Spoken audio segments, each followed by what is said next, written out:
স্বাগতম সবাইকে। আপনি এখন শুনছেন ইনিগম্যাটিকেন্স, সেই জায়গা যেখানে ইতিহাসের মহান ব্যক্তিদের মৃত্যু রহস্যের গভীর অন্ধকারে আমরা আলো ফেলি।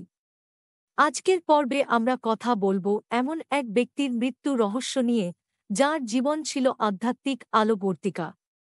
তিনি হলেন পরমহংস যোগানন্দ। তাঁর জীবনের প্রতিটি মুহূর্ত আমাদের আলোকিত করেছে, কিন্তু তাঁর মৃত্যু যেন এক গভীর রহস্য। যোগানন্দ, যিনি তাঁর অটোবায়োগ্রাফি অফ এ যোগী গ্রন্থের মাধ্যমে সারা পৃথিবীতে আধ্যাত্মিকতার আলো ছড়িয়েছেন, তাঁর জীবনের শেষ মুহূর্তগুলো কেমন ছিল সেই নিয়েই আজকের আলোচনা। যোগানন্দের জীবন শুরু হয়েছিল 1893 সালের জানুয়ারিতে, পশ্চিমবঙ্গের এক আধ্যাত্মিক পরিবারে। শৈশব থেকেই তিনি আধ্যাত্মিকতার প্রতি আকৃষ্ট ছিলেন। আধ্যাত্মিক শক্তি ও যোগবিদ্যা তাঁকে সবসময় মুগ্ধ করেছে। তাই ছোটবেলা থেকেই তিনি নিজের জীবনকে এই পথেই পরিচালিত করতে চেয়েছিলেন।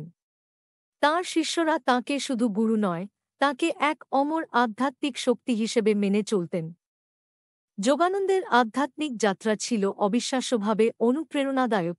শৈশব থেকে তিনি বিভিন্ন গুরু ও আধ্যাত্মিক শিক্ষকদের সংস্পর্শে আসেন। তাঁর জীবনের অন্যতম গুরুত্বপূর্ণ মুহূর্ত ছিল স্বামী শ্রীযুক্তেশ্বর গিরির সঙ্গে তাঁর সাক্ষাৎ, যিনি তাঁকে আধ্যাত্মিক শিক্ষার পথে পরিচালিত করেন।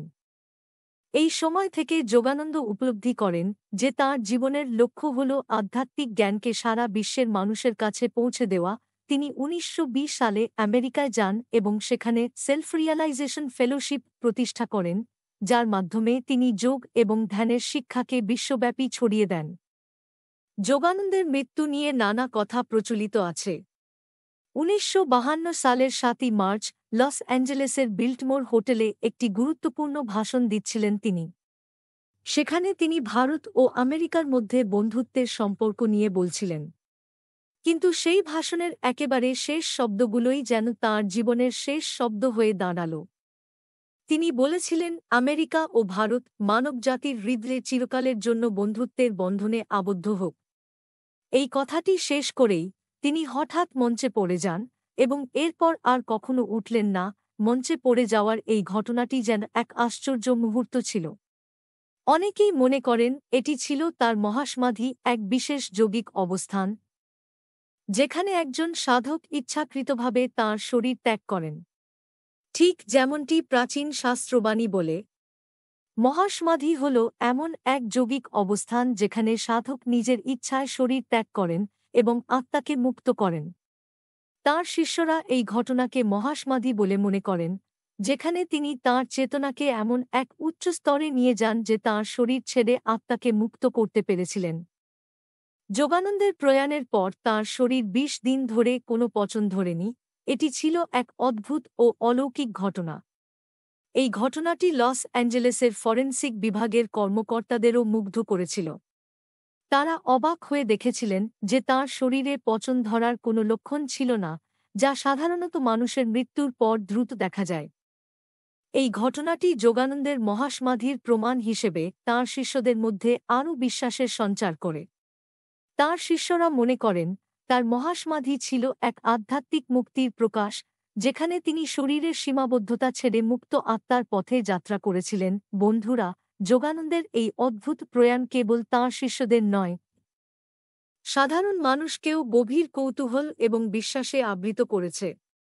তাঁর এই মহাপ্রয়াণ শুধুমাত্র একটি মৃত্যুর ঘটনা নয়, এটি ছিল আধ্যাত্মিকতার এক উজ্জ্বল উদাহরণ।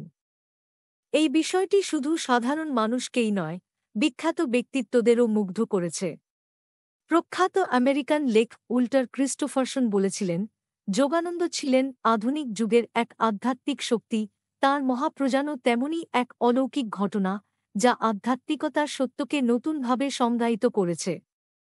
এমনকি ভারতের প্রথম প্রধানমন্ত্রী জওহরলাল নেহেরু তাঁর প্রয়াণকে গভীর শ্রদ্ধায় স্মরণ করেছিলেন। নেহেরু বলেছিলেন, যোগানন্দ তাঁর জীবনের মাধ্যমে শুধু ভারতের আধ্যাত্মিক ঐতিহ্যকে বিশ্বমঞ্চে তুলে ধরেননি, তাঁর মৃত্যু আমাদের মনে করিয়ে দেয় আত্মা অমর এবং আত্মার মুক্তিই চরম লক্ষ্য।